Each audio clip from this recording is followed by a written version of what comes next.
Good morning, everybody. And my name is Olivia Mogab, and I work with Vivage Senior Living and Well Age Senior Living. And I am here today to share my Eden moment with all of you on happy thoughts. So I have a few stories to share for my Eden moment. I was out walking, and I've been trying, during the pandemic and even before the pandemic. I love to walk. I used to run, not as fun as walking. And just to observe the outdoors, the nature, and just the people watch too. I really enjoyed that. I live in Colorado and right off the C470 area and in between Morrison and Littleton. And the one thing when I walk, I've been watching this patch on the walking path, which is pavement, and has a little crack in it. And when I saw it in the spring, it had like a little green under it. And I'm like, no way. Like there's nothing growing under there. I was that person walking. You might see like looking down, looking insane, just like watching this little green grass. I feel like I should have measured it at one point. But it grew and grew and grew. And I walked with my husband. And I was telling him how amazing that is. Like grass is growing out of this concrete, out of this concrete jungle that we've created.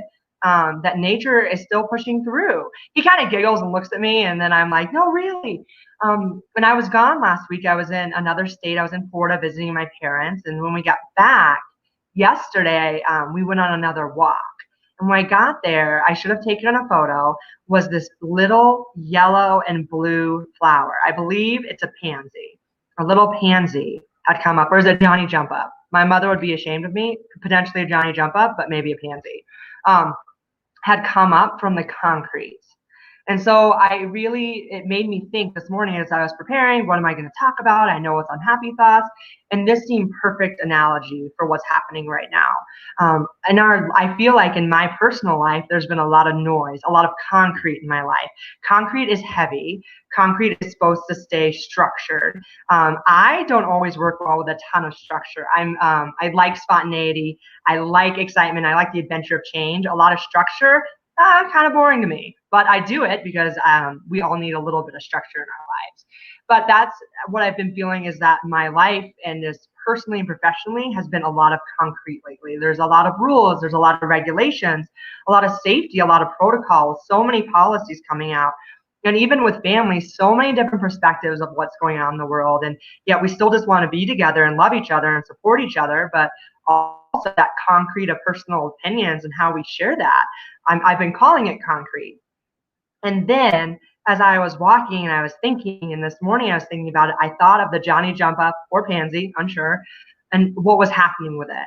That through this concrete, this joy and this happiness bloomed through it. I've been watching it, potentially stalking this little green grass that I thought, now there's a flower coming through this heavy concrete. It pushed and pushed and pushed and made its way through.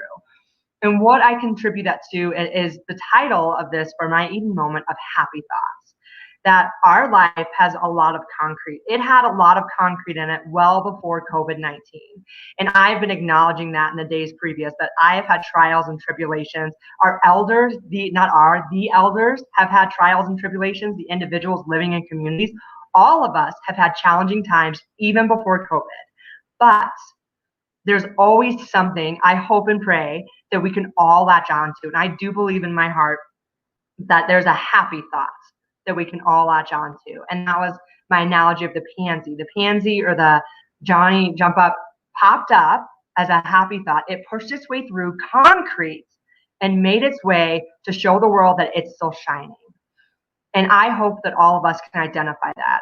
When I was younger, I used to watch the movie Hook, and I loved it with Robin Williams. Thought it was amazing. The adventure, going second star on the right, straight on till morning. That was my jam. The adventure happening with the Mermaid Lagoon, and just the kids. I just loved it. And in that, the movie Hook, if anyone remembers, with Robin Williams, spoiler alert, Toodles is living there. He used to be a lost boy.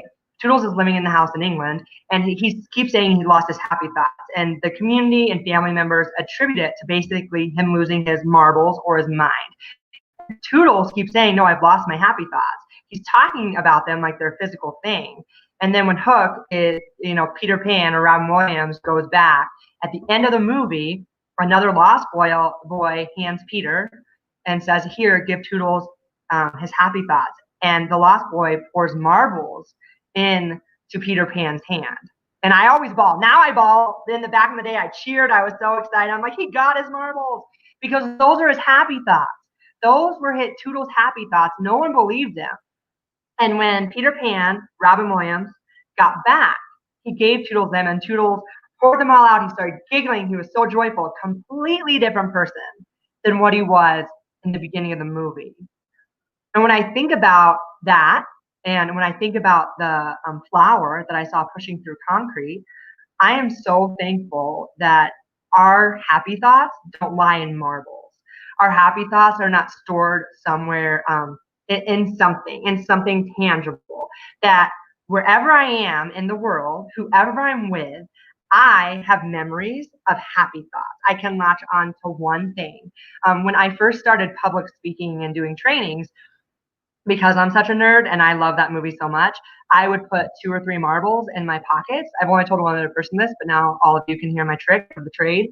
I put marbles in my pockets. And when I get really nervous, or when I wouldn't be getting good feedback from participants or colleagues, I'd put my hand in my pocket and I would touch a marble, and instantly happy thought. And happy thought of, having tea time with my grandmother, a bike ride with my best friend Abigail, going to the beach, learning to swim. I would latch on to one of those. And in my brain, I'm like, I still have this. No one's taking my happy thoughts away. No one. And all of this concrete that we're living in, no one can touch those, because they don't lie in marbles. They lie in one happy thing. And I will tell you, as I've been thinking about that and struggling with the concrete of just so much, and we kind of feel heavy. I know I'm not alone. And I hope not everybody feels that way, but that concrete heaviness, I hope that we can be that flower, or that your happy thoughts can be that flower for you, as it has been for me. That knowing that it's not in a marble, even if you can, maybe you set something out, or maybe you put marbles in your pockets. You can take my trick. I won't tell anybody. And remember it if you need that reminder. But think of some things today, or through your week, or in the next year, that you can latch onto and say, you know what? It's not all that bad. It's not. And some of you may be watching this and saying, my life is pretty great. And then I'm so happy for you, and I'm thankful. But I do know trials and tribulations will continue to happen for each of us, whether it's personally or in a pandemic-wide, or whether it's just within family or friends, small community, large community, and senior living. They will always happen. It's how life is. It's how we grow. But I hope through that growth that you can latch onto your happy thought, that you remember the flower growing through the concrete, and how strong that flower had to be to go through concrete, and that can be your happy thought. I want to end with telling you guys one of my happy thoughts, that whenever I used to put a marble in when I was public speaking in my pocket, my grandmother was, and most people watching this might know if they know me, my grandmother was the best person in my life. She taught me just how to be positive and excited, and that there's so much good in the world. She also taught me a lot of manners, and shopping. She loved to go shopping with me, or I like to shop with her. But I remember she would always take me in the garden. She had a gorgeous garden. She was originally from Atlanta, but she lived in Arvada. They moved, and I would go over and spend as much time as I could with her. And she had a beautiful garden. I'm talking secret garden, like. And I would sit in the garden, and forever I would sit there and hey mate, break me tea. I'm really excited. And then she finally started asking me to tend to the garden, which I thought was absurd, because I just like to be served tea out there. But I started tending to the garden, and I just saw it grow more and more. I feel like she put more sugar cubes in the more I tended to the garden, so that was okay with me too. But I remember her saying, it takes work. A garden takes work. And you have to remember that. But this is what you get out of it, Olivia. And then I'd see bees. I'd see so much life. I'd see her and my grandfather come out, and my mom comment on it. It meant the world to me that I got to be part of something. I hope you are attending to your happy thoughts like you tend to a garden. You remember them. You remove the thoughts that do not benefit you, that do not mean anything anymore, and you surround yourself with these beautiful flowers and not weeds. We all have the ability to weed stuff out in our life. And it's hard. It's very hard work, but I hope you do. And latch on to those flowers, or be that happy thought, and carry them around with you wherever you are. Thank you so much for being with me today, and for listening, and for tuning in. And I hope you guys have a great day, and have a happy thought today. Bye.